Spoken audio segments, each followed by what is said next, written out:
अस्सलाम वालेकुम। मैं doctor Mavi Sheikh homemaker clinic से आप सबको खुशामदीद। आज इसके टॉपिक की इंफॉर्मेशन के साथ आए हैं।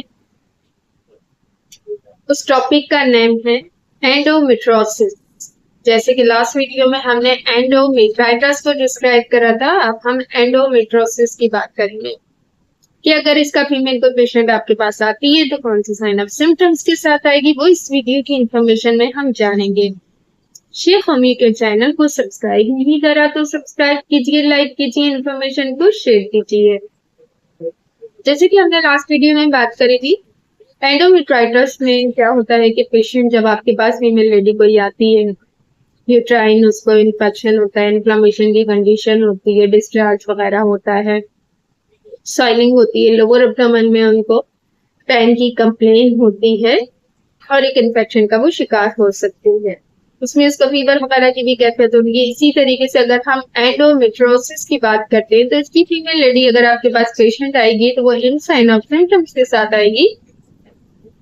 हार्मोन्स उसके डिसऑर्डर्स समय में होंगे, इरेगुलर उसको पीरियड्स होंगे, मेंसेस की ब्लीडिंग हैवी हो सकती है उसको, और उसको इस तरीके की कैफियत होगी कि वो इनफर्टाइल भी हो सकती है। इसमें पेशेंट को इस तरीके से होता है कि इन्फेक्शन होने की सूरत में ही जब ये नेक्स्ट उस पे आता है तो ये कैफियत इसकी बन जाती है कि हैवी ब्लडिंग का इसको हो जाना, सैडनेस हो जाना, सिक्रेशन हो जाना और मूड स्विंग का हो जाना, बहुत ज्यादा एग्रेसिव जल्दी से हो जाएगी। इसको भी बैकबोन के साइड पेल्विस रीजन के अंदर शिद्दत का पेन हो सकता है। कुछ पेन इस तरीके से होते हैं कि बहुत ज्यादा सीवियर होते हैं। जब इस किस्म की वुमेन अगर इनफर्टाइल होती है तो ऑलरेडी इसका मूड स्विंग हो सकता है या मूड स्विंग हो जाता है। नॉर्मली कंडीशन में अगर हम देखते हैं कि जितनी भी फीमेल लेडी पेशेंट होती हैं, अगर पीरियड्स या साइकिल्स के दौरान उनका जो मिजाज होता है वो चेंज होता है, तो इसका भी इसी तरीके से होता है। बांझपन का मैरिड है तो बांझपन का शिकार हो जाएगी क्योंकि हार्मोनल डिसऑर्डर्स इसको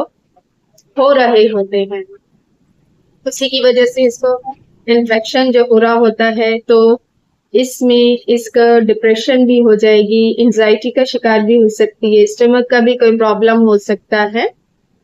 ओवरऑल हमारे पास जब ये फीमेल पेशेंट हो जाएगी, ये आती है, तो इसको फिर हम एज ए सिम्टोमेटिक मेडिसिन लेंगे। जैसे कि बहुत अच्छी मेडिसिन हमारे पास हैं होम्योपैथी में। सीगिया का इस्तेमाल कर सकते हैं, पल्सटीना का इस्तेमाल कर सकते हैं, लेकेसिस का इस्तेमाल कर सकते हैं, हिबर्सल हम यूज कर सकते हैं। इसमें पेशेंट को पेशेंट की नौयत, उसकी कंडीशन, कैफियत देखते हुए हम अपनी पोटेंसी का इस्तेमाल करेंगे। लो पोटेंसी देनी है, हाई पोटेंसी देनी है, एज कितनी है उसकी, अगर वो सिजेरियन पेशेंट थी या उसके बच्चे कितने हैं, उसकी बैक हिस्ट्री क्या लगी, ये जब हम उसकी केस टेकिंग करेंगे, उसके सिम्टम्स लेंगे, तो उसके बाद भी हम अपनी पोटेंसी को देखते हुए, इसके बेसिस को देखते हुए सिम्टोमेटिक अपनी मेडिसिन प्रिस्क्राइब करेंगे। इसी के साथ में इजाजत चाहूंगी।